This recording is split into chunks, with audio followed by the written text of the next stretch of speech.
আমার মনে হয় এটা আজকে সবচেয়ে গুরুত্বপূর্ণ প্রশ্ন। আমরা নিজেদেরকে অবহেলা করি।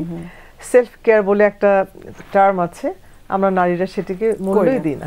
বিশেষ করে এই সাউথ ইস্ট এরিয়াতে আমরা কি করেছি, আমাদের যখন ছোট ছিলাম লেখাপড়ার কাজে ব্যস্ত ছিলাম, বিয়ের পরে সংসার, অনেকে আমরা বাইরে কাজ করি, ছেলে মেয়ে, রান্না, সারাটি কাজ আমরা করি, নিজেদেরকে সময় দেওয়ার সময় থাকে না।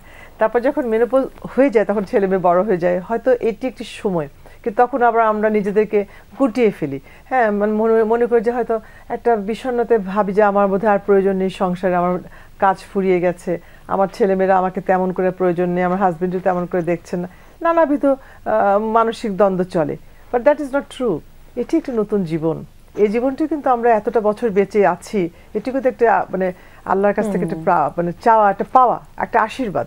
সুতরাং এই সময়কে সুন্দর করে রাখতে হবে। সোজা কথা যে আমাকে এখন একাই চলতে হবে, তাহলে আমাকে ভালো থাকতে হবে। ভালো থাকতে হলে আমাকে কি করতে হবে?